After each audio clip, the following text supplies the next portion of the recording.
I'm Charlie Redding. And I'm Claire Fudge. And this is the TRIBEathlon podcast.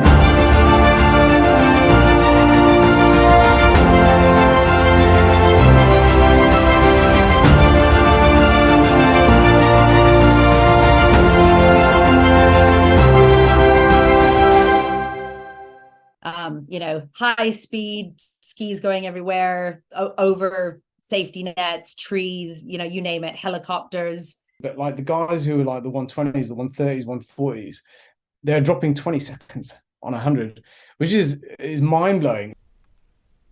That was Raya and Will Usher, and this episode is Precision Performance. Having been a former Canadian International Alpine ski racer, Raya Usher understands the intensities, pressures and psychological demands that are placed on athletes no matter what level they're competing at. Will Usher, her husband, is a full-time coach and has been coaching triathlon for 21 years now and has guided over 200 athletes to GB age group success with numerous top 10s, podiums and champions across the whole range of ITU World, European, IRONMAN and Challenge Family races along the way. Together, they've built Precision Coaching to become one of the UK's top triathlon coaching businesses. So I wanted to chat to them about how they're using AI to improve their coaching proposition, what Raya has brought from the world of international skiing into multisport, and how they're using a pool school to improve their athletes' swim times. So I know you are going to really love this interview with Raya and Will Usher. How would you like to grow your business whilst working less and enjoying your work life more? Well, that's how we help people at the Trusted Team. We do that through workshops, which happen in person and online. We do that through regular online learning that you can just do from your desk at lunchtime. And we do it through in-person events that make fun tax deductible. Things like golf days, dinners, wine tasting, all of that fun stuff. They help you build stronger relationships and enjoy work more. So if you want to know how we can help you grow your business and improve your work-life balance, go to thetrusted.team to find out when our next free taster event or free webinar is, so that you can find out how we can help you grow your business and get your work-life balance back. That's thetrusted.team. Come join us at one of our events. Are you struggling to manage energy levels at work or during training? Finding it hard to know how to fit in eating for health, sport, and life? Do you want to separate fact from fiction? At Fourth Discipline, we work with leaders, professionals, athletes, and people with medical conditions. We take you on a 6-step science-led journey to manage energy, optimize performance, recover well, and improve health. We offer enhancement clinics for businesses, supportive online workshops, one-to-one coaching and accountability. If you'd like to have a free call to find out how we can support you, then log on to fourthdiscipline.com and book your call today. So Will, Raya, welcome to the TRIBEathlon podcast. Really looking forward to chatting to you today and talking all things triathlon and all things tech, because I know there's always a tech theme behind you guys. But before we dive into the details of that, I just always love to know the story behind how you got to where you are. So let's start with you, Raya, ladies first. How did you find your way into the world of triathlon now? And I know that it was via a skiing route. So tell us a bit about your story and your background. Yeah, so triathlon was my second sport, like my sort of second lease at life. I am Canadian, as you can tell by the accent. So grew up in Canada, and you have two options when you grow up in Canada. You either become an ice hockey player or a downhill ski racer. So my brother went ice hockey, I went skiing. I skied for I sort of toured the world, skied for Canada for 6 years, nearly 2 Olympic cycles, and just before the Olympics in 1998 in Nagano, in 2002, I in Salt Lake City, I had a really big crash, and it was career ending. high speed skis going everywhere, over safety nets, trees, you name it, helicopters, sort of. How fast are we talking? My daughter had a crash at the in February half term on skis at about 40 miles an hour. That seemed really bad to me. How bad was yours? How far? So I was airborne when the crash started. So we're not entirely sure, but the last speed gum just before the jump was about 110 kilometers an hour, which is like 70 miles, something like that. Yeah. So speedy. I think you slow down a little bit in air, and then obviously the impact slows you down. But we hit the trees. But then you hit the trees. So it was impact at speed. And the other thing that makes accidents complicated with skiing is that we're wearing like very slippery, like speed suits. So there's just nothing stops you. So I moved to England after the ski accident because I needed to move back with my parents who were living in England at the time to help care for me. And through a series of years of, I went to uni here, loved being in England, traveled the world for work, had the most amazing time, but my rehab didn't go great. So I kind of left sport. I had chronic back pains, was really struggling because I was traveling a lot. So I was on a plane constantly. And someone finally said, you just need to get in a pool and start rehabbing and actually get your body moving again, because I was working in finance and doing almost no sport. So yeah, fast forward to trying a bit of swimming, found it kind of boring. Sorry to the swimmers out there and to my husband. So then added cycling, and it snowballs with that. And then decided I wanted to do an Ironman because that sounded super exciting. On the 17th anniversary, I was just in between my 15th and 20th anniversary of breaking my back from that ski accident. So someone recommended that I use Will to be coached to get to the Ironman, because he was really well known at the time for tech, but also for his rehabbing, because of the work that he does with John Allen, our team physio. And the rest, they say, is history. I mean, Will coached me with John to Ironman Mexico. I'd only been in the sport for like a year and a half. Absolutely was obsessed with it after that. And then basically went on like a triathlon racing rampage for the next 3 or 4 years. And before Will just told me to basically quit my job in the city and become a triathlon coach. Awesome, which are good words to hear, I would imagine. Quit in the city and do anything relating to triathlon that's definitely a move up the chain. Yeah, totally. And far less stressful. Awesome. And just to kind of pick up on that, so how has your injury impacted your ability to do triathlon, particularly long course stuff? Mainly the chronic pain. You mean impact in a negative way or a positive? Yeah. So my body is pretty much back to normal. The only issue is the chronic back pain that I get. And imagine this, like my surgeon always likes to say, Raya, you're in perfect health. You're in great shape, except for when we look at a CT scan of your spine, that looks like an 80-year-old man. So it's just how much damage my spine got and what that does to my left leg, which has really bad sciatica, and it's worse in the cold weather and that sort of thing. High impact and volume running makes it flare up, although Will is absolutely convinced it's just because I really hate running. So I use it as an excuse. It's at least 90% you hate running. But generally, I have tried most of the time to use it as a challenge, because I'm reminded of how close my skiing accident was to being like a life-ending accident.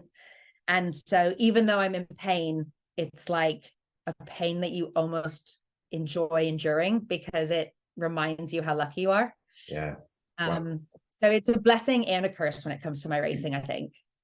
Brilliant. And yeah, I think maybe, so just before we come on to Will, the last question that prompts is, mentally, how does that crash help you in a endurance race? I don't know if it's the crash that helps me mentally. It's the attitude that I had after the crash that I think has helped. And that I always say it's largely, I think thanks to my dad, because post-accident, I was in a pretty bad way mentally. I think it's fair to say.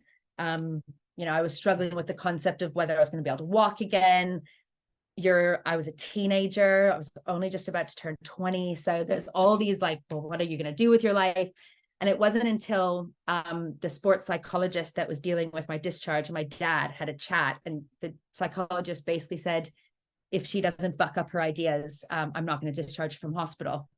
And it was my dad kind of walking into that hospital room and kind of slapping me in the face, figuratively speaking, and telling me to just live. He was like, because, I was like, well, what am I going to do with my life? My life is over. And he was like, you're going to live. And it was that sort of, it's like simple, like almost being told off. But also like my dad being like, almost looking at me as if I was stupid. Like, I think it closed the chapter. Yeah, it did. Because, you're yearning after something that was gone. Yeah, right. Definitely. And you needed to start again. And you were going to live and you can have a perfectly great life. But that is gone. Close the door and move on. Yeah.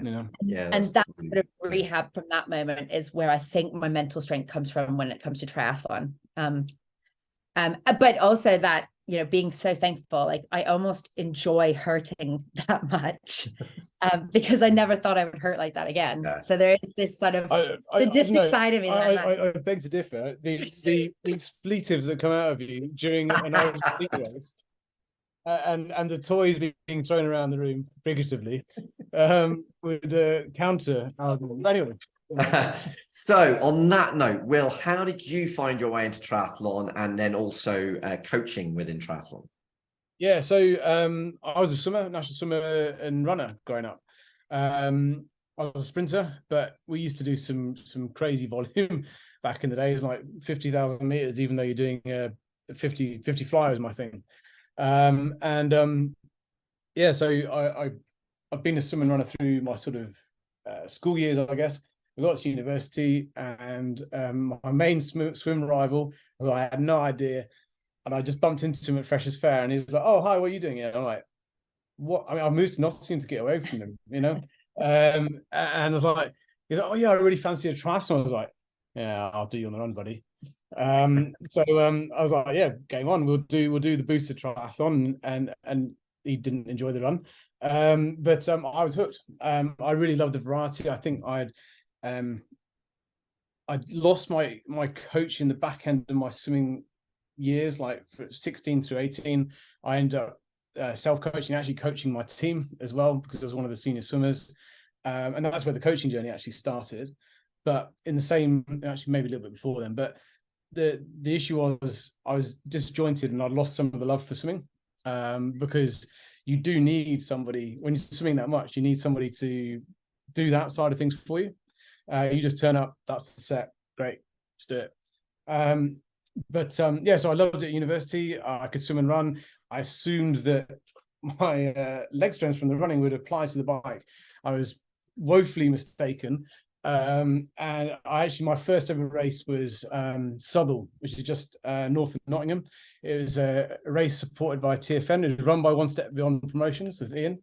And it still remains an awesome, I think they still run it now, but little pool swim, 400-meter pool swim, 20k bike, 18 in fact, and then a 5k run. Great. And the trouble is, with pool-based triathlon, they seed you on the swim time, right? Because they have nothing else to seed you on. So I put in what for me then was a relatively slow time. I put in like a 4:40 or something for my 400 time, not really understanding that would be very fast for a triathlon tonight. Right? And the result was I found myself in the last heat next to Mark Redwood, who's the co-owner of TFN at the time. I was like, well, there's not many people left, but anyway, whatever. So my swim, got out, and then just proceeded to get absolutely rinsed on the bike, and was last on the course because everyone else is miles ahead of me at this point. And by the time I came to the run, it was lovely jaunt out in the countryside solo, pretty much. Yeah, I then learned and put in slower times. I really loved it. I was always destined at university to go to the army as an army bursar, which means they were paying some of my tuition fees, and so I went to Sandhurst immediately after university. Actually, in between there, and I went to my first World's age group back in 2002.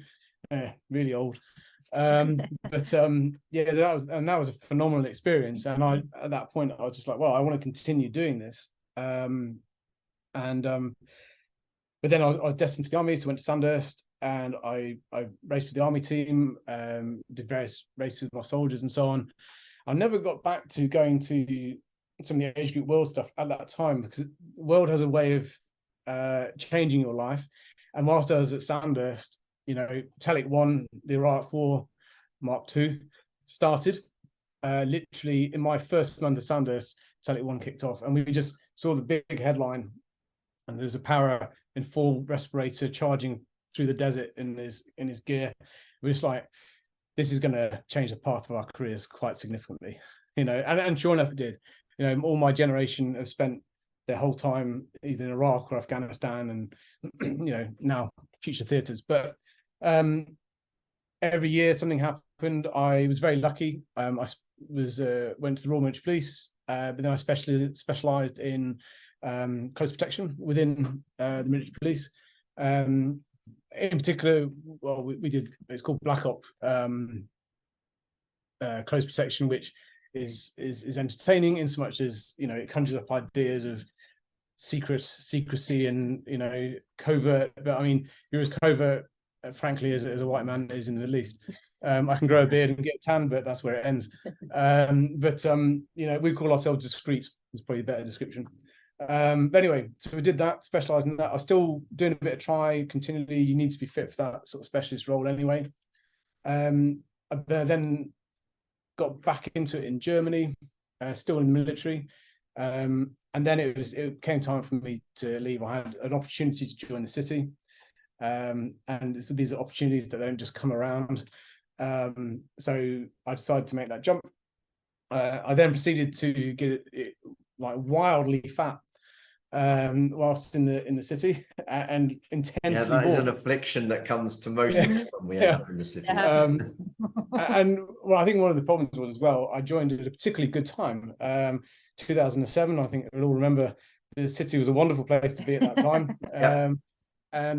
So that didn't enormously help.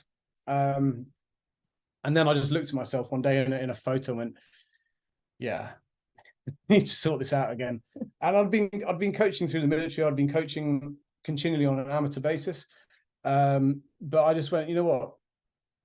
Why don't I try and do something I'm passionate about, and professionalize it?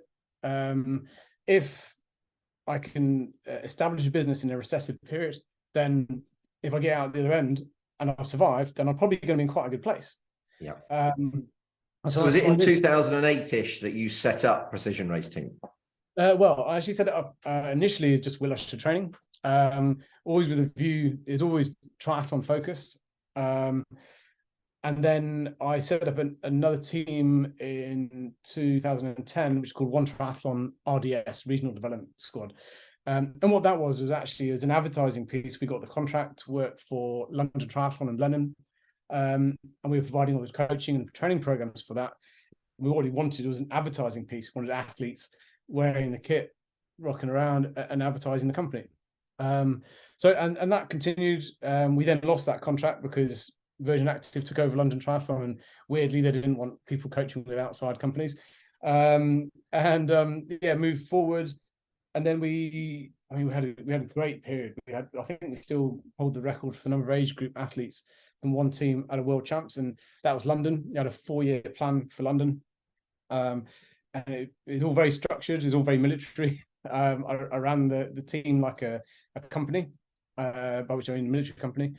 But I was like, you had to go to do these races, these qualifiers to get to these worlds, give them the experience, because I knew that London would be an exceptionally hard race to get into. And it was great. We had a fantastic reputation, and we had around 65 athletes on the edge, on the cusp of qualifying, and 20 qualified, and the other 45 missed out to their teammates. Which was actually, it was great. and the team atmosphere was staggeringly good. Like, for whatever reason, they decided to do the sprint distance race in Hyde Park that year the wrong way round, or on the other side of the road. And so to recce that, even though we were living there, was hard to do. But the 45 athletes, such was the camaraderie that we would get up at 2 o'clock in the morning, and the guys that weren't racing marshaled the course for us on the wrong side of the road, so that we could safely hit the bends at speed on the wrong side of the road, right? Awesome. So this defeats the 5 a.m. club by a long stretch, doesn't it? Right, yeah, by some margin. We have definitely have So given that you've come from a forces background, what do you think what lessons have you taken from your time in the forces and applied to the triathlon coaching world? Being really bossy. yeah, absolutely. Well, I think a lot of it is you're used to sacrificing for each other in military. So you're used to going beyond that extra mile, for staying late, going up early. All these things for your troops, or for your athletes. So it didn't feel like a big switch around in that instance. It also really helped to be organized. We've got a thing in the military called admin instruction, which basically lays out everything in case, for whatever reason, you were no longer there, and someone can pick up that plan and run with it. But what it meant is that in that build up into London 2013, and then going beyond there, being able to create those structures that I know work, or for events or for training camps or whatever it was, I had a structure in place that worked, and I had the sufficient work ethic, and habits to give my time for people. And actually, that's one thing that people never realize. You see a lot of aspiring young pros looking at, I'll be a coach to supplement my income. But actually, the more you coach, the less you train, really. Yeah. Because you're giving time at a particular time of day when you should be training to your athletes, which is ultimately actually depends on your makeup. But if you really want to be a coach, you should find more satisfaction in that ultimately than in doing things for yourself. Yeah. And you guys, I know from speaking to both of you, you've always adopted tech early. Now I think I'm right in saying you were one of the first people to adopt Zwift. Now this feels like the most common train. Like everyone has Zwift, don't they? But yeah. Being one of the users of Zwift, why did you adopt it so early, and why did you then ditch it to use? And what have you used next in its place? Yeah, so it's quite simple, really. Anybody who trained in the 90s and early noughties will have trained on a dumb trainer staring at a breeze block, right? And it is dull. Wow. Yeah. I mean, it is so bad. Like even on a mag trainer, like the first 10 minutes in the warm up, like you ask someone what their RPE is, it's like 9, definitely a 9. And because it's just difficult, controlling the boredom, and of course there weren't even any metrics in terms of the power you're putting out, or literally we go, oh yeah, I'm in the 5th gear, great. I remember one comical moment where we'd set up as a uni team. We'd managed to get use of the storeroom in the at the sports hall to do early morning turbo, and we had to I remember bringing down, you remember the old speakers like with the MIDI systems and stuff, and so bringing that down as a student and wiring it up, getting this thing pumping, very early, like 7 a.m. for a student, yeah, for whatever reason some people had forgotten to do the locking bolts on the mag trainers, and at one point in the session, a particularly vigorous part of the set, 3 of the bikes came loose, but we'd got ourselves into a circle because we just thought we'd talk to each other, look at each other, and of course then this thing imploded like some sort of anime car. So when something like Zwift comes along, you're like, yes, finally, because there is only so much Netflix that you can watch, right? Particularly when you're doing middle and long distance work, which at that time I was. And I've done a 5.5, 6 hour watt bike fairly recently, just before I'd gone and done Flanders, the sportive there. And I'd run out. I'd run out of Netflix. I'd run out of Prime. Certainly anything that was going to interest me. And this was here, and I was like, I remember Jens Voigt, I think, wasn't it, who was initially sort of supporting it, and I thought, this is the answer. This is the future, because it's gamifying. It really suits me. I love speed, distance, time. That's basically what I do doing an Ironman. I do speed, distance, time calculations continually. Raya thinks I'm insane. I don't know how he calculates it like the whole race. That's all, like, continue all the time. It's brilliant. But something that's given me feedback, that's given me data, and then it would feed back to the trainer. It was like, wow, this is phenomenal. And then also it got so many of our athletes on power like super quick, because it gave them a trainer to invest in, but also seeing their power in real time, which was affordable, because at the time it was just before the power meters like on your bike were getting affordable like they are today. The big thing was, the big switch, I think, was Wahoo and the kicker, because like before then, realistically, you had SOM at $2,500. We had a power tap at 1,200, but you had to have two wheels, race wheel and a training wheel. So really, it was 2,500. I think I'm trying to remember when the first Garmin Vectors came out, but that was obviously revolutionary.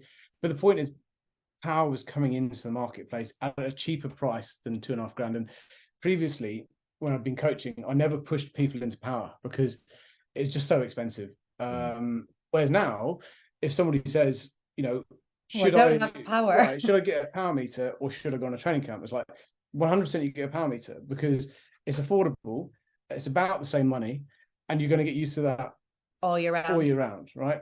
And you're going to get better coaching as a result of what you can 100%. Get. That 100%. So now that so if I'm still embraced in Zwift, but I'm not massively bothered by the gamification, what have you left Zwift for, and why?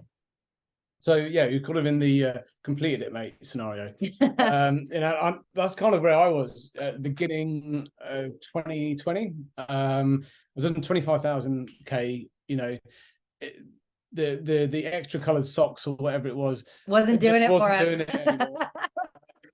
I'd hit level 50. I know they've gone up now. I was like, I don't care. And but also the gamification was for gamification's sake, right? It was just like more XP, more XP, more XP. So no one was really, people were then stopping doing their quality sessions that we'd set for them, going, oh, I did a group ride on Zwift that was 3 hours because I really wanted to get double XPs for this week. It's like, but that's not helping your training. We set you an hour zone 4 session. I think the other issues though was more pertinent, was that Zwift obviously had to grow really fast during lockdown, right? And just before that, I don't think they'd put enough investment into the coding. I'd done a phenomenal job there, but it was just reaching that point where it was accelerating a hell of a rate.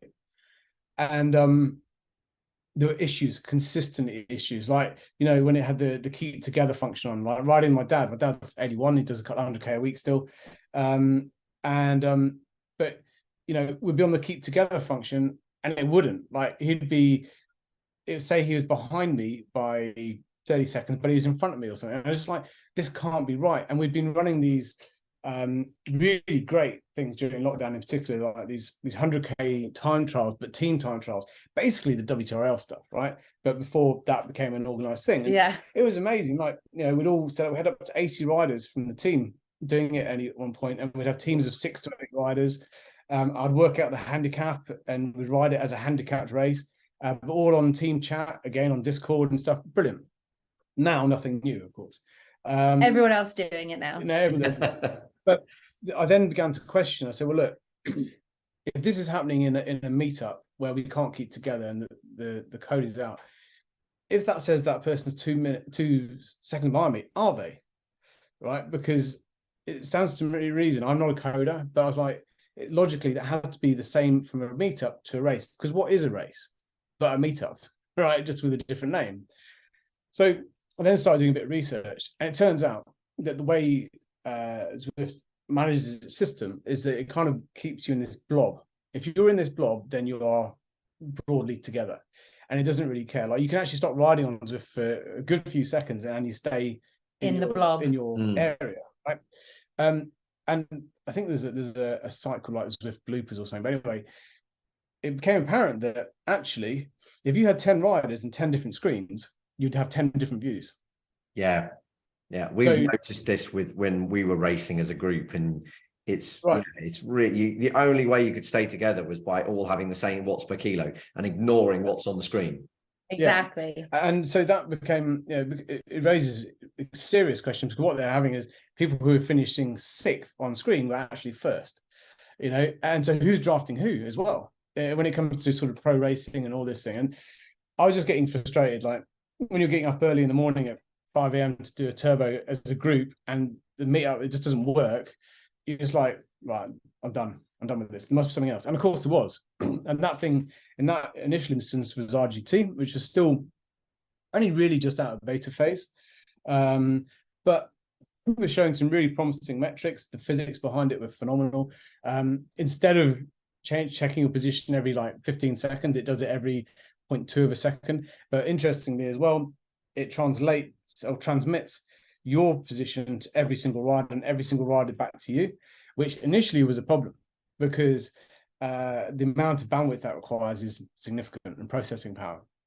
But they got better and better. And yeah, there were some teething problems.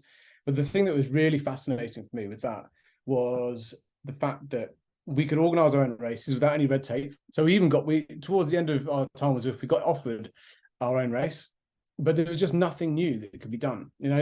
Everyone knows where you're going around the flat 10K fat loop, where they're going to attack, because there's only one little lift. You know what I mean? It's just, come on, it's the same every time. And it's just a threshold session. It's not really, if you look at the power profile, it's completely irrelevant if you were to put that onto the real world. There's no slowing down, because why would you? Because you can go 70 mile an hour around a turn, and without killing yourself. But RGT had some physics involved where, you could power around at 500 watts around a turn, but the brakes would come on, right? So you can do that, but it also give you a bad line off the turn, because of course in real life you did that, you'd go straight off the other end of the mountain or whatever, right? So you're encouraged, and the power profiles matched very closely to what you'd see in real life. But the very cool thing was, on top of that, they had a thing called Magic Roads. And Magic Roads meant you could build a course up to 100k, or 4 hours of server time. Sorry. You could do that up to sort of 4 hours or 100k, which was phenomenal. But it meant we could genuinely put a course together for athletes, right, who were going and racing wherever they're racing. You weren't at the you weren't beholden to Ruvi or Full Gas or whoever they decided to go and film, and the route was never, there's always with traffic on and everything. I thought it looked a bit weird as well, some sort of caricature knocking about on a in real life road. So that was really useful, and we used it to incredible effect, because you could overlay a structured workout on that, and if you did that, then effectively it's a race plan. So you could actually train people specifically to a race plan, and make estimations based on wind, and we're using best bike split and My Wind Socks and all these different apps to work out the sort of power that should be required for different sections of the course, and then overlaying it. And of course we could even say, right, we're going to do this course, and this is where I want you to feed, and you pop up on a message within the structured workout saying you should have a quarter of your bottle gone by now, or this is the aid station coming up, make sure you swap bottles. And so you're really rehearsing, and we had some amazing results. So one of our guys, he did the Helvellyn triathlon, which is pretty lumpy. Brutal is what it is. I interviewed Joe Skipper just after that, and he said 2 days after, he said, my legs have never hurt so much. Right. It's basically awful. But I had one of the guy that's doing it, I had him doing hill repeats on Kirkstone Pass, because I could. On RGT. On RGT. Yeah. And then I had him race the whole loop a couple of times with the plan in place. But amazingly, I can't take all the credit for this, because all the tech can't take all the credit, because it doesn't take into account the weather, which happened to be a good day, unusual, and also the road surface. However, I had him race 3 weeks out at Race Watts, and on the day he was 12 seconds different. Wow. To the computer generated version. Again, I had another instance with one of my ladies who ended up becoming European and world champion. with duathlon and triathlon at the short course, and there was this hill, and you know what some of the chat groups can be like with age group triathlon, right? People just winding themselves up and then spiraling uncontrollably and worrying about stuff. And maybe I shouldn't take my TT bike because the hill's going to be so bad. You know, and like, you're going to do it. But you know, so there was this hill. It had a section of 300 meters with 18%, and the next section of the hill was like 4%, but also another 300 meters. So what I said, look, what's going to happen is everyone's going to overwatt that first section, and they're going to go, oh, thank God for that, when they get to the shallower section and basically recover and, you know, try not to curl up in a ball. And so I said to Nicky, we trained on it. We trained again on RGT. We trained on that on the hill reps. Said, this is your target wattage. We'll do it to target watts and to field, just in case the watts fail, or the power meter fails. And then you're going to attack that second half of the hill. And sure enough, she did. And every lap she pulled out 45 seconds to the minute every lap. It was a 3-lap race, and she won the bike by 3 minutes. You know, and so it's just an amazing application, because even if you were to go and recce it prior to an event, you can never do it in anger in the same way. Yeah, because cars and there's, you know, yeah, it's a totally different experience, isn't it? I think that's brilliant. It's a brilliant example of how you can use tech to race better rather than essentially just gamifying it to get through it. And coach better. Yeah, well, absolutely. I think that's really highlighted. So you guys are the UK coaches that have been first really to adopt TRIDOT. We even see it on the shirts now. Obviously, we've talked about TRIDOT on the podcast a few times. Mark originally introduced to it by Mark Allen, McKeely Jones. But tell me why you guys have embraced TRIDOT so much. Okay, this is like one of my favorite chats. We'll see you on the other side, Charlie. Yeah, in no more than 2 2 days. 2 days, good. The big thing for me is TSS, which is, for those that don't, training stress score. It is the cornerstone or keystone of every major endurance training app out there. You know, originated with Andrew Coggan, designed it for cycling specifically. It was only really ever designed for 60 minutes of cycling. The problem with it is it has multiple failures. As an example, and this is just one of many, it makes an assumption that your last 10 minutes of a 60-minute cycle, swim, or whatever it is, are the same stress level as the first 10 minutes, which of course is rubbish. You've got 50 minutes of load in there already. It fails to take into account different intensities. As an example, if you were to ride at 125% of FTP, which people, if you start calculating that against your own FTP, you just start crying. And you were to ride that for 20 minutes, which is an impossibility, by the way. You would explode, I expect, before that actually happened. But it would only give you a TSS score of 52, right? Which is madness.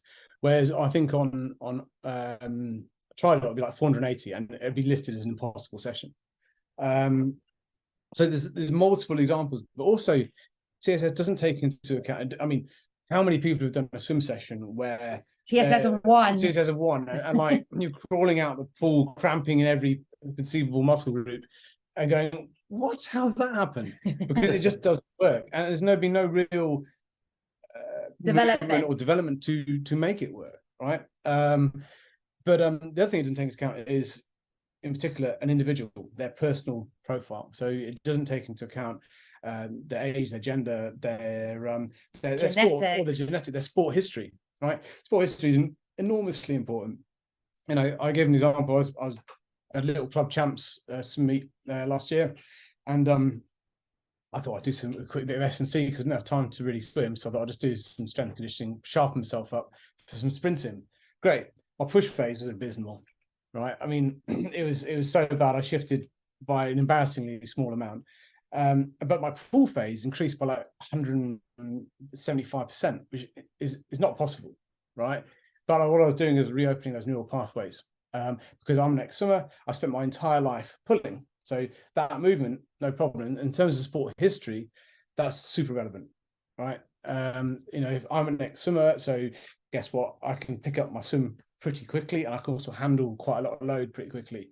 But for a pure cyclist, that would not be the case. So it takes those sort of things into account, which is phenomenal. And in all, there's about 25 different metrics that what TRIDOT call NTS, normalized training stress, versus TSS. So why TRIDOT? Going back to that question, because TSS doesn't work. And TSS is the keystone of Training Peaks, of Today's plan, of Strava, of any Swift, RGT as well, right? A Wahoo system. It's there and it doesn't work. So when we had nothing else, when the nothing else had been developed, that's what we had. And what you use then, you use a coach's experience, which is an educated guess, right? To be brutal. And the more coaching experience you have, the more education you have, the better it gets. However, there is a limit to that, and it's still a guess, because you know that the metric you're working with doesn't really work.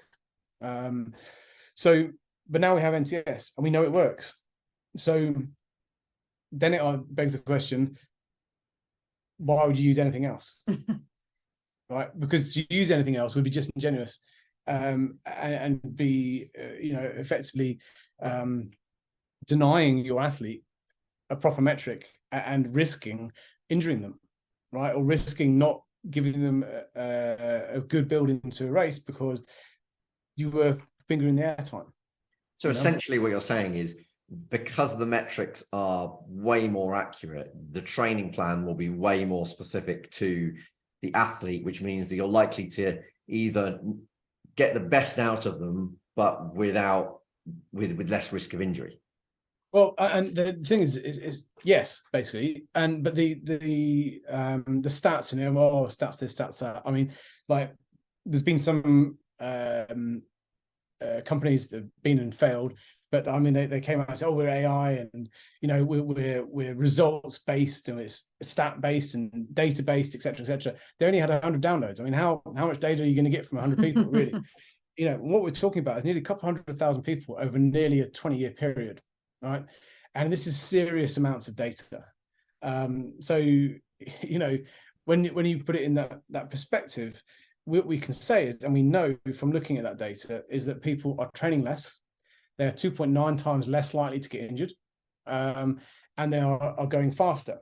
The metrics show, or the data shows us this. It's like, let me get this right. If you're self-coached, but with a sort of cookie cutter, a downloadable plan, yeah, you're likely to improve over 70.3 in around about 6 minutes, just over 6 minutes. I forget the seconds, but let's call it 6 minutes. If you have a coach, you're likely to improve by around about 12 minutes. I think it's 12 minutes, 24 seconds on average. With TRIDOT on its own, people improving 28 minutes. Over 70.3, right? Then with a coach, it turbocharges that, because it really dials it into that person's life. Yeah. And so when you're looking at that and you're saying, well, how can I sit in front of a client and go, you're going to train less, I'd be more efficient, you're much less likely to get injured, and you're going to get a huge faster. PB. If I don't start training them on it, then I'm doing them a disservice. Yeah. Where do I sign up, basically? And I mean, one of the things that I find amazing is, with the best will in the world, any coach only has exposure to a certain number of athletes. You've got 20 years of coaching athletes, but there's still, we're talking, maybe 1,000. Whereas, like you say, correct, there is so, like, hundreds of thousands of athletes data within that. And I had a conversation with Jeff Burr about this, and one of the things that we talked about was how, when Tesla first started introducing autopilot, there was one guy that was trying to get autopilot to take it round the corner on the way home from work, and for about the first 5 times it failed, and then the 6th time it got round the corner, and it got round the corner there every time thereafter. But it wasn't his Tesla that learned that. every Tesla in the world now knew how to take that corner. Exactly. And that's the amazing thing about it, is the data taken from one source can suddenly apply to the whole coaching platform, can't it? Exactly. 100%. And it's not just that application, it's the fact that the application becomes very unbiased to every single training methodology that we've ever known, right? You know, even though Will and I have always been really confident in our ability to program, in our coaching technique and the methodologies that we've used, they've always been biased to the other previous coaches we've worked with, to the qualifications that we've done, and that it makes our ability relatively narrow-minded, no matter how many thousands of athletes you've worked with, because even Will's 25 years experience and my near decade experience cannot nearly equate to the amount of data that TRIDOT has been able to gather. Yeah, and removing that bias is super important. You know, it means that you're not dealing with fashionable training. Right. You know, so somebody writes an article about something somewhere and they have influence, and then suddenly, oh, that's the only way you can train. Right. What this does, it ignores that. It only follows the data. You can't stress that enough. If it's in there, it's because it works, not because it, you know, Alistair Brownlee's coach did this, you know, therefore it's relevant for everyone. It's not relevant for even, we are not Alistair Brownlee. It's not even relevant for the best female or Alistair's equivalent female. Because female, she's got a different genetic background and she's got a different athletic background. So, you know, whilst there may well be larger elements that will be relevant because she's an elite athlete and whatever, ultimately they are different people. So, you know, you have to follow what genetically works and statistically works. And this is the point about TRIDOT. Not only do they have the data of all these hundreds of thousands of people over a couple of decades, they all can also upload your genome, right? And that can take from there your propensity to injure, your ability to recover, ability to take on high-end work, and then it will manipulate the program accordingly. And look, you can turn it off, right? Because sometimes that gives you an answer you don't really want, right? And like maybe even if it was the right answer. Right. Yeah, exactly. Because actually, you know, maybe somebody really loves doing long endurance work, but actually they need to improve their engine and do some harder intervals. Well, you know, that's what they should be doing. But if they won't do it, it's better that they just do the stuff they enjoy. They won't get the results that they would like potentially, but they'll still enjoy doing it. And actually they'll get a better result as a result of that. Well, how many times can I use the word result there? But anyway, I think that makes complete sense. I suppose a question for you, Raya, because I know in the way that you guys work, I think you're the sort of the more, I can't remember how you described the more cuddly, the more sort of that's totally fair. I'm not sure that cuddly is the right word, actually, apologies, but the more kind of counseling type coach. So I suppose the cynic out there would say, if AI is building the program, why do I need a coach on top of that? So Raya, what would you say to that? I think it's really easy. I think here's the thing. Any coach who has done a qualification can write a program. Any coach, right? It's logic. And you get taught how to do it. And the more experience you have, perhaps the better your programming becomes. But at the end of the day, a computer that has so much more data can write it better, especially over the long term because of what it can analyze. Real coaching isn't about writing a plan. It's about the emotional intelligence that you have after you've written that plan, right? It's talking to your athletes and understanding the tone of the text message that they've sent you, or the voice note that they've sent you, which is unusual, or the comments that they've wrote in the post activity box. That's when coaching starts. It's the emotional intelligence that sits above your ability to program. Now, I'm not saying that I was a bad programmer. I rated my programming, but I definitely don't think that, I think we should put our egos aside to kind of say the program can do it better. The system can do it better. But what the system can't do is support, be the champion, read between the lines and communicate and be able to like hear when someone's had a really crap day and say, listen, you know what? I just want you to drop the run today. And they're like, no, but I've got an Ironman. I can't do it. It's like, no, today is a day for resting, and having that ability to call your athlete and just say, listen, I'm having a look at the data. I think we're getting tired. Now it's time for me to do my job. And that's what a coach does. Yeah. It doesn't program. They don't program. I think, where I describe it is that TRIDOT, I mean, use it in its tagline, optimizes your training. Brilliant. The AI doesn't care about anything else. All it wants is for you to be your best athlete possible, right? And in people's lives, they have their priority of their personal, family, relationship, etc. Then they have work, then they have their training as a general rule, right? But TRIDOT wants training to be at the top because it's optimizing your training. Bug of the family, train. But actually, those two things are the most important things to people. And whilst training may sometimes surpass work because you really hate your job, or you come out to like a major race, but that can't happen for very long because the work underpins the security of the person and their family and everything else. So what do we right? And what do we do as a coach? We make the training optimal with the support of TRIDOT for that individual, right? And that's where we bring in that human element. And it's absolutely vital. Actually, TRIDOT is the only AI platform that's recognizing that. They recognize that the only way the sport will survive on a macro level is with coaches and race organizers. Because without those two people supporting and helping and nurturing, then people just don't stay in the sport, and the sport never develops, never receives the funding, and you slippery slope. Yeah. No, I agree. And tell me a little bit about, I benefited from coming to the first TRIDOT pool school in the UK.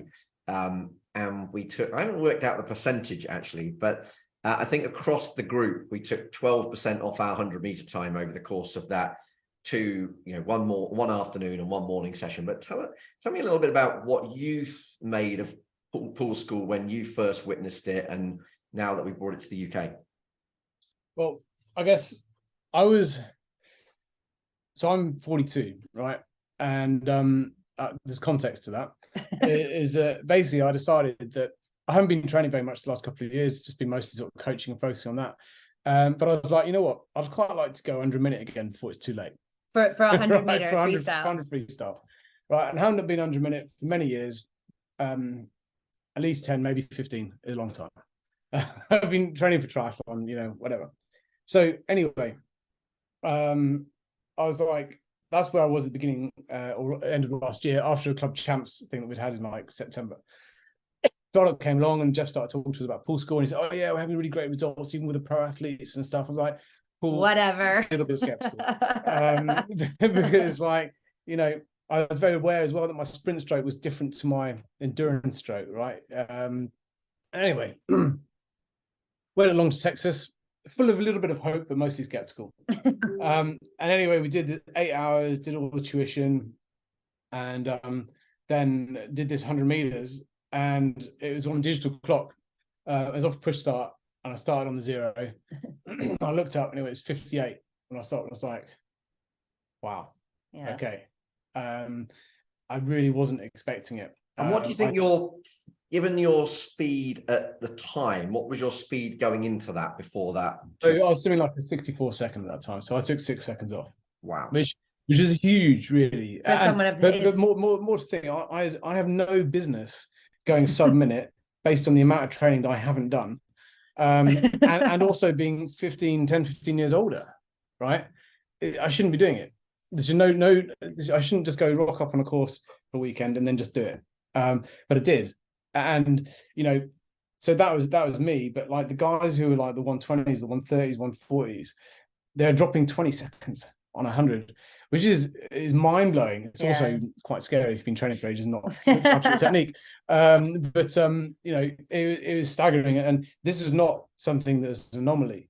Everybody improved. I think on our course, I think it was 12.8 or something like that, percent improvement. One lady didn't improve, all open, but she'd had long COVID, and actually 8 hours of swimming when we got long COVID, we absolutely wasted it. But even her, she walked away saying it was the best course she'd ever been on, and the fact that she'd had long COVID and now she could swim confidently and calmly after not being able to be in the pool for so many months. She was over the moon, which was amazing. The other thing as well is that the metrics, it's not just the time, right? She was 22% more efficient in her stroke count for basically the same speed, right? So there was that as well. So it's been phenomenally powerful for the swimmers. We really see it.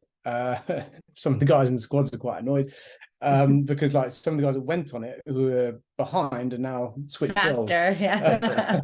One of the things that I loved about it the most, I mean, I thought it was a really good experience. The most swim training I've ever had, and the fact that it was almost coached to every athlete was fantastic. But the thing that I've loved about it most, and the fact that I knocked 5 seconds off my 100-meter time, which I was really happy with. And particularly is actually I'd done that having been ill and not swam much for the weeks from that time too. So that was really, so it's probably a bigger gain actually than that. But one of the thing I've loved most about it is since then, every time I'm on my warm up or my drills or like doing the outlaw half at the weekend, I know exactly what I need to be thinking about with regards to my technique and where I need to focus it. And that, like, I've always had bits of drills to think about and focus on, but never one whole thing. And that was really, really powerful for me. And I've recommended it to a good few people because I thought it was really impressive. Now, one of the traditions of the TRIBEathlon podcast is get the previous guest, Ian Hamilton, organizer of the Outlaw Half, the Outlaw series, to ask a question. And so Ian's question, which I'm going to get, again, ladies first, we'll get Raya to answer this question first. What is the one thing that you would do if you weren't afraid at all? That would definitely be skydiving. Skydiving. You've never done it before? I've never done it before.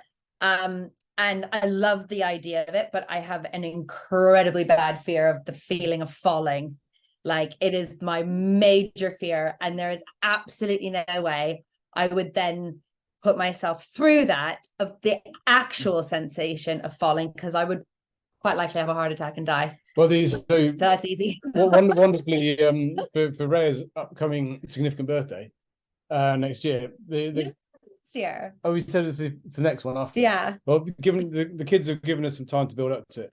But we're organising a lovely tandem skydive. Oh, it's so cool. But the fear of falling. So I did my first skydive over Lake Taupo, which I now need to go back to do an Ironman there at some point. Yeah. The difference between a skydive and a bungee jump is with a bungee jump, you scream and then you bounce.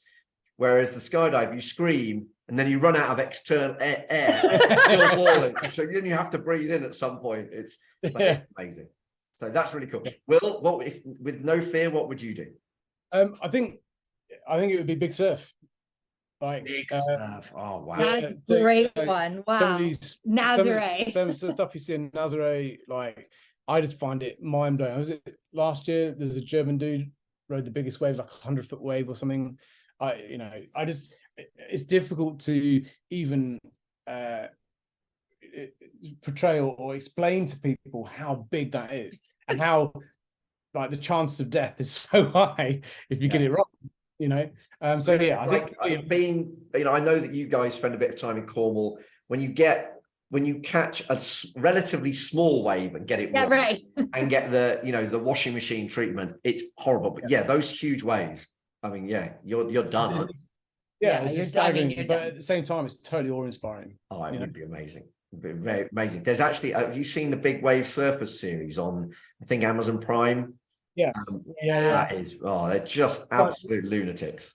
I think the boards weigh like 70 kilos in themselves. They have to be towed onto the wave with a jet ski. Yeah, but there's one guy that does it on a skimboard, so they have to. He does it on the skimboard, and so they actually have to take him right onto the wave on the jet ski. So he's like a wakeboarder. And then he goes and he's doing all of these 360s and absolutely bonkers. We saw a reel actually yesterday. Insane thing. It was basically this surfer going down a pipeline, right?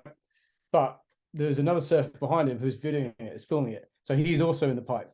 I mean, the skill of the photographer. Yeah. It's just awesome. Excellent. What would be yours, Charlie? Oh, I don't know. I think like the first answer that comes to mind is climb Everest, because I remember watching the film Everest, and for about the first hour and 20 minutes of it, I was like, I've got to go do this. I've got to climb Everest.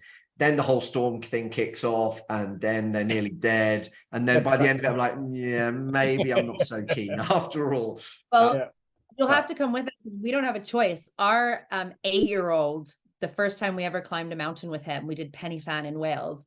We got off the mountain and we were like, oh, I wonder if this was too much. We said, so Thomas, what did you think? Was that a lot? He was 6, wasn't he? Oh, he was 6 at the time. So what did you think? And he was like, well, and Will and I look at each other and went, oh no, we've pushed him too far. And he went, I think next time we should try Everest. Excellent. Well, I might have to. The stepping stone is Kilimanjaro. I've said with the family, I really want to do Kilimanjaro. That would be definitely Everest after that. It would be when you see Killian Jornet making it like a fun run out of it. It just it's depressing, isn't it? But that would be really cool. And another tradition on the TRIBEathlon podcast is always have to ask everyone for a book recommendation. It doesn't have to be a book. It could be a podcast or a documentary or something. But do you find yourself recommending a particular book, one that you found particularly influential or particularly helpful? I guess we read so much on our screens, right? And for me, I think actually when it comes to books, because also a lot of the research papers, all that stuff, it's all online, right? It's actually quite nice to pick up a physical book, but when I do that, it won't be a technical one, because you spend your life doing that, and you're confronted with it on social media and so on. So the series that I really enjoyed is Cormoran Strike murder mystery series by Robert Galbraith, which is actually what's her name? J.K. Rowling. J.K. Rowling. Yeah. And I really enjoy that. I think it's that sort of escapism. It's totally away from day to day, and I think that's actually important, irrelevant of whatever industry you're in. It's nice to do something that is unassociated, and you have to concentrate, so you don't have the social media, you don't have anything distracting you. So I think that's really useful. It is a good series, and there's a nice little link to Cornwall as well in there. Obviously, exactly. It's probably why he loves it so much. And Raya, what would your book recommendation be? Well, I coach a para athlete called Chris Arthy, and he is. I won't tell you how old he is, but he is a triathlete of age. And he is a para athlete, and him and his wife got in a really serious accident whilst they lived in Texas, where both of them lost their legs because they're both bike riders. And actually, in the last couple of years, him and his wife have wrote a book about the story of what he does. And he's currently the British para champ for his age group. I'm sorry, for para, it's for his classification, which is amazing. And to do that at his current age is just awe-inspiring. And his book with him and his wife is epic. It's called Highway 35 by Chris and Denise Arthy. You can get it on Amazon Prime, and it's absolutely brilliant. And if you ever feel like your triathlon journey has come unstuck, I highly recommend reading that to show what other triathletes have been through and how inspiring they are. Dealing with adversity. It's brilliant. Brilliant. That is not a book I've heard of before, so that is awesome. Thank you very much. And one last question, given that this podcast has had a definite focus towards tech, when we look to the future, where do you see the next, like you clearly embraced TRI early as far as the UK is concerned, you got into Zwift super early. Where do you see the next exciting things coming from the tech side of our sport, or anything else?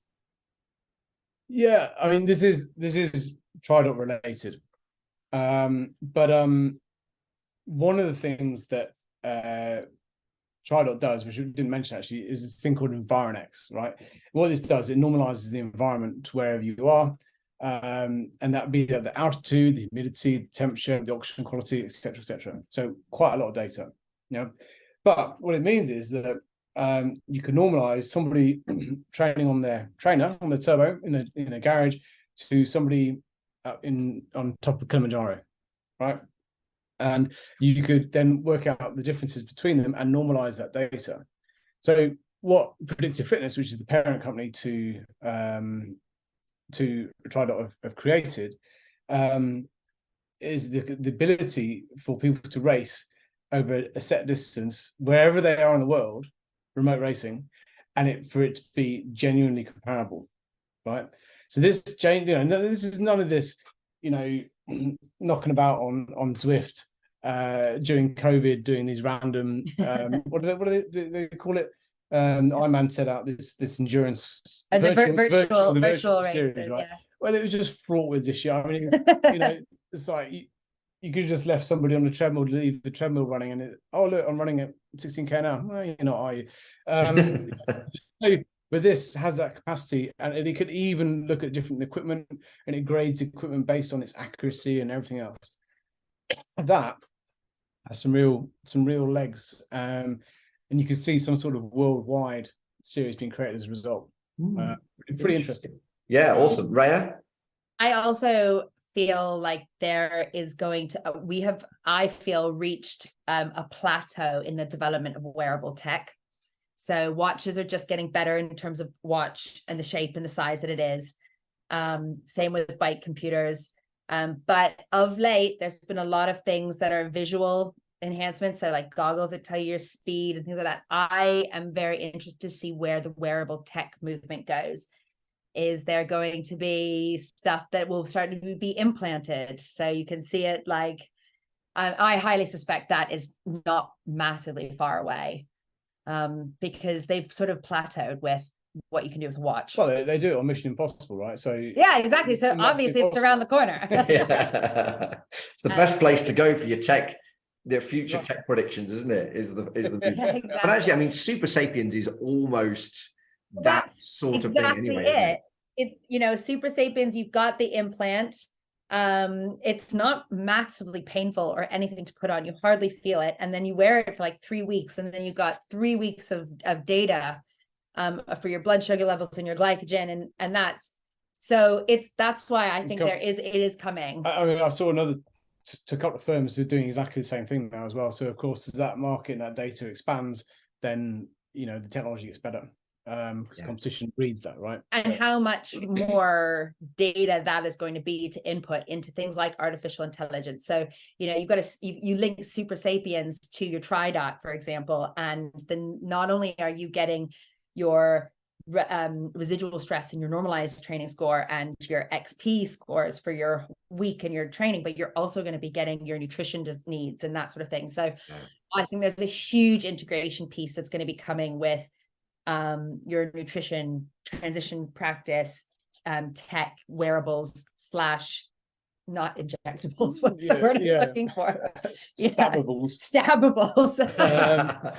You're right. Actually, there is. I mean, that was the whole point about the AI, wasn't it? In that there is so much data now. Whether it's from an Aura Ring, whether it's from Super Sapiens, whether it's from all these different gadgets, and actually, no human being is ever going to take that data and make use of it. So you've got to have AI crunching it. But with it, you can be way smarter. Yeah, I mean, the example I give is like, well, I've coached a lot of athletes over the years, but never have I compared what a 52-year-old woman in the desert can do against a 22-year-old on Mont Blanc, right?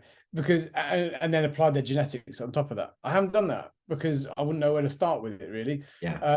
But the AI can do that. There's 11,000 calculations done per session. Like we talk about variation. One of the problems that some coaches have is like, and myself to start with, I've got 5,000 structured workouts on Training Peaks. There's a lot of work. How do you give that up? Gone into building those things, right? But there's an example. There's 50,000 swim sessions with 2 million variations.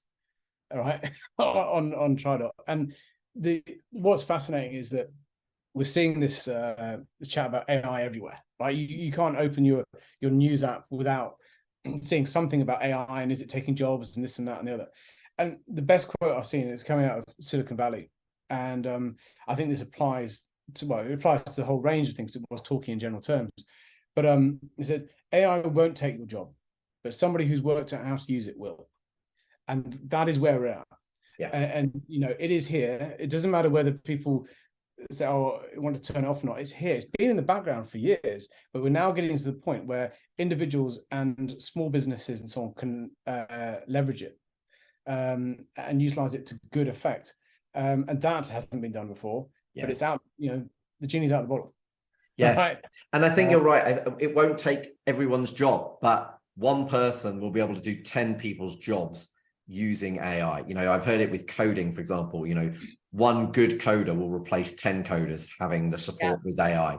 And that'll be the same. The businesses that embrace AI will grow quicker than ever. And businesses that resist it and don't embrace it probably won't even exist by the end of this decade in some sectors. It is going to be. I think 5 years time will be a very different landscape. Yeah, for sure. Definitely. The amount of times where we've gotten to the point where everyone was on Zwift and we were like, God, we were at the forefront of this when it started. Now we need to find the next thing. Now we need to find the next thing, because there are so many coaching companies out there.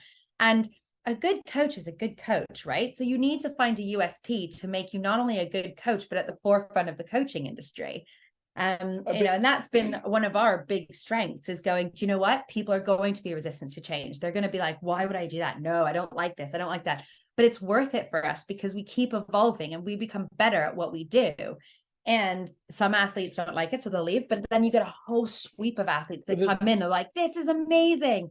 I love that you're doing this. The thing is, you just got to be, this is where being a professional coach and your due diligence comes in. It has to work. Yes. Like there's AI, in inverted commas, out there, which, well, a telephone answering service is AI. It is not ChatGPT or GPT-4, right? But it is AI.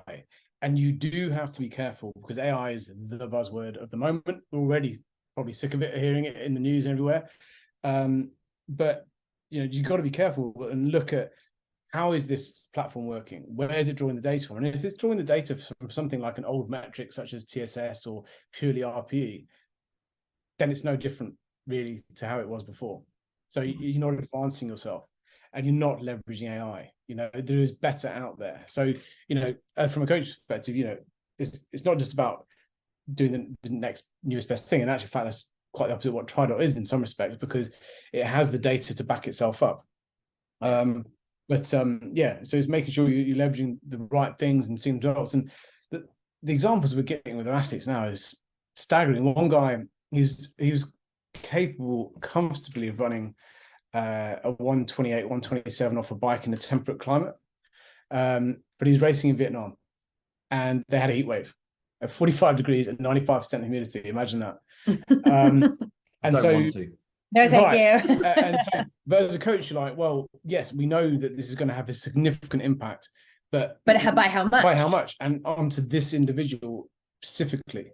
The AI said it was going to be around about 34 minutes, right? And it got his cumulative 70.3 time accurate from predicted to actual by 20 seconds. Wow. Right.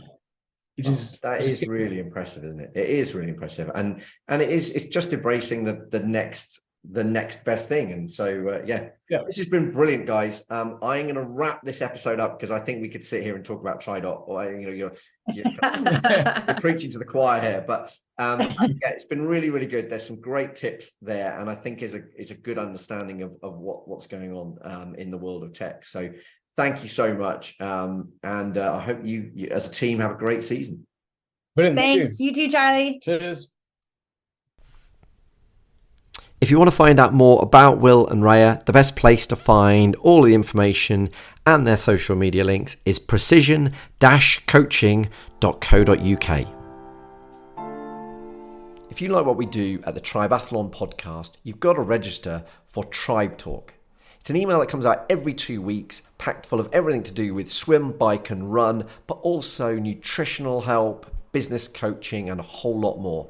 Whether that's books, videos, TED Talks, apps or technologies, it's packed full of ideas that can help improve your sport, your life and your business. So register for it at tribeathlon.com and you'll be sure that every 2 weeks your inbox is full of some amazing ideas and resources to improve your life. So Claire, what did you make of the interview with Will and Raya? It was really good, and I'm sorry I missed the episode actually, because it was there was lots of questions I probably would have asked, and I know obviously from your perspective you love a good bit of data, so it was perfect for you. Perfect. It was really interesting, you know, actually when they were talking about things like Zwift, for example, and the kind of racing on Zwift, and as they kind of then talked about really where the TSS score was many years ago. And this is what science is, you know, we have these equations that are many years old, but science moves, things move, and you know, their explanation of it was really good. Well, actually we've now got all of this data and we're able to now make newer equations to predict things, so why are we not using it? So that was the first major point, I guess, from their explanation of it, that was really made me think about why are we using older data to predict or tell us what we should be feeling.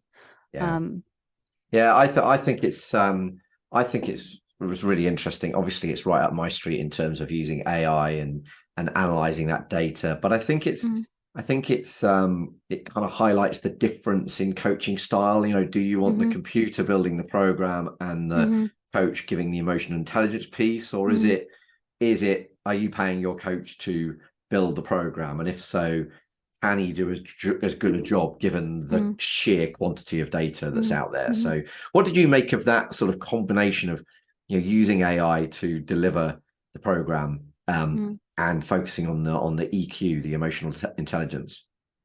I really like that, and I think, you know, this is what we started to talk about, haven't we, in terms of how do we as human beings work with AI? And I think that's a really good example of it, is that actually if they can build something with all the data that they have, then you need to be really experienced and a really good coach at interpreting that data. So I think that's where we're going to start to see the difference, is coaches that are using data, can they use the data really well and coach you from it?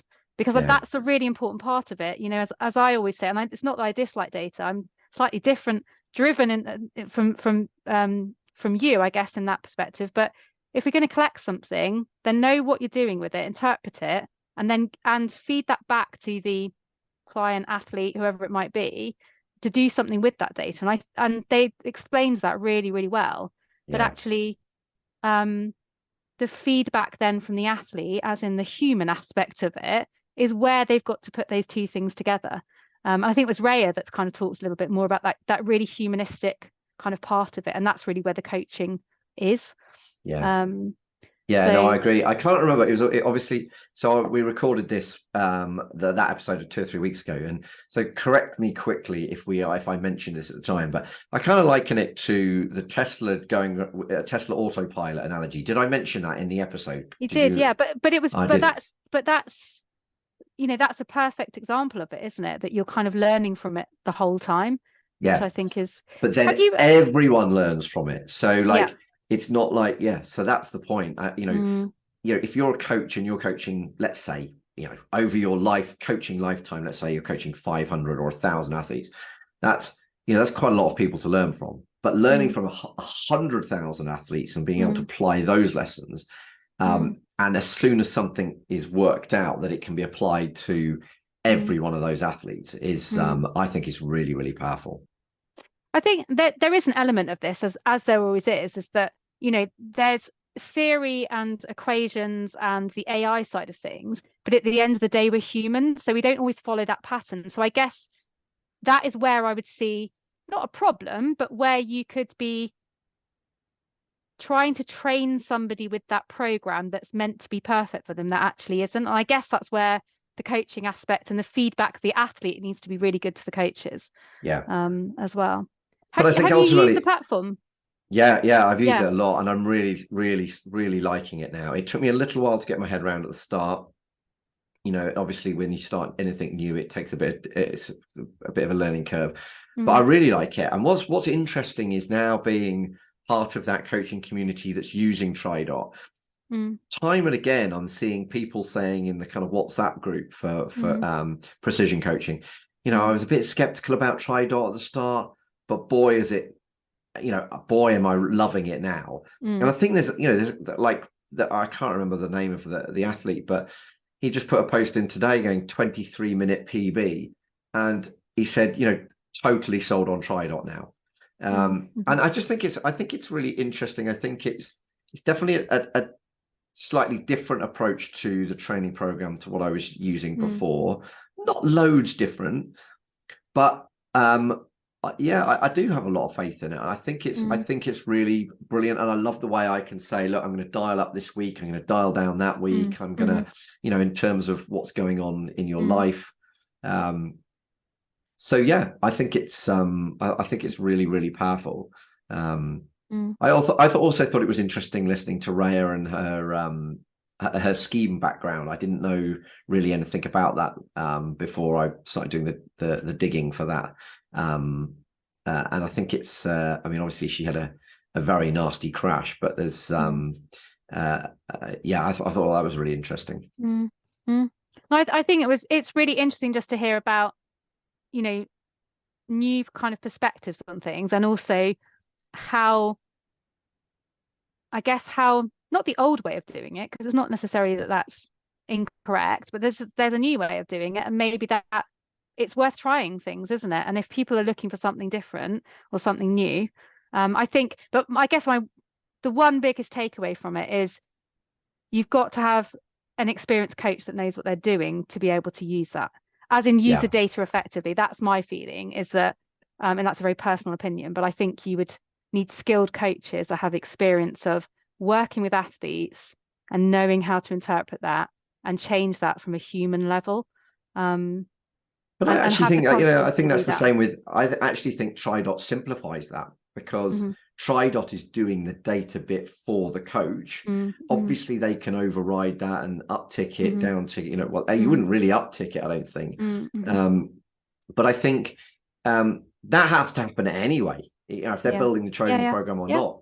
But I think ultimately what's brilliant about TRIDOT is it can look at the data, it can see where you're at, it can see, I've now got my genome sequencing back, plugged that in, it's told me that, what my recovery rates are, and it's now applying that to my training program, which I think is, that's a level of detail I've never seen before.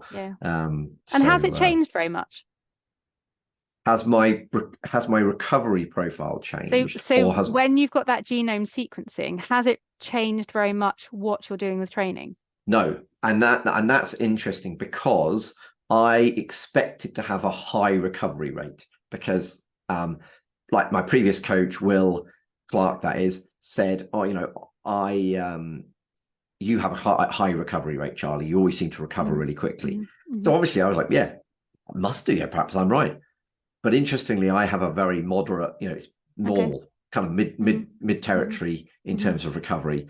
There was one, I'd have to look up the results again, but there was one, I think there's 3 measures, and there was one where I was above average, and the other 2 I was pretty much average. So I haven't noticed it change particularly. But I wonder if there's a perception in terms of you, because you are a driven person. I wonder if there's a perception of, I'm recovering because I'm used to not feeling, I'm not going to say 100%, but you know what I mean, in terms of when you're driven and getting stuff done. I wonder if then you feel like you've recovered. Does that make sense? Yeah, it does. And I also think there's a psychology around, maybe I was recovering quicker because I was being told I've got a faster than average recovery rate. So perhaps there's a bit of placebo effect in there. But no, I think it's definitely helping me. I feel like I'm training better as a result of it. And I got a 90-second PB on a 5K recently. So now I have to give that with a pinch of salt. I've never really done 5Ks, to really try and do a time much. So it's not really ever formed part of my training historically. So it's actually your first 5K, but well, that's not quite true. But it was a PB. But of course it was. It was your first one. It's not true. And the one I'd done before was when I started using TRIDOT, which was only kind of like 2 months before. Yeah. But I was coming out of an injury at that point, albeit I was still fit. But looking back at all of the times I have tried to do a PB or do a 5K, that was a 90-second PB. Which is and I think that is partly because I was being made to push harder because I was doing it for a specific reason. I don't think it's giving me a 90-second PB just purely on the training. I definitely don't think that. But I do think that the training is more in tune with what I need, I think. That's good. It's really interesting, and I would be excited to have a look at it as well. But ultimately, in 2 weeks' time, with Ironman Vittoria Gasteiz, we'll find out whether it's working or not, won't we? Yeah, we will indeed. But you're also a human, Charlie. That's the other side to this is human. Exactly. Yes, exactly. Absolutely. But it's just it was really interesting and really good to hear from. It was really interesting to hear from their experience and now using this. I think it was a really good way for us to kind of, and hopefully for listeners to be able to hear about a new platform, and kind of, I guess, a new way of training athletes as well. And I genuinely think it's the way that the whole sector will go. I think it'll be, you either got to embrace it as a coach or you're going to get left behind, I think. So, in the same way that, Netflix ate Blockbuster for breakfast in the end because they didn't embrace the new technologies. So, right, let's wind that up. But another great episode. I really enjoyed that one, and glad you did too. So good luck with your training. And yours. And the race. Thank you very much. Thank you, and your race if you decide to race. And in the meantime, for everyone else, keep on training.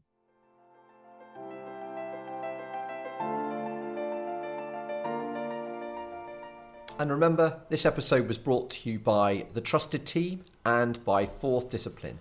So if you want to find out more about how the Trusted Team can help you grow your business and improve your work-life balance, go to thetrusted.team. And if you want to find out more about how Fourth Discipline can help take your performance in sport and life to the next level, go to fourthdiscipline.com. If you enjoyed this podcast, please do review it and share it because it helps other people find what we think is really valuable learning lessons from amazing athletes.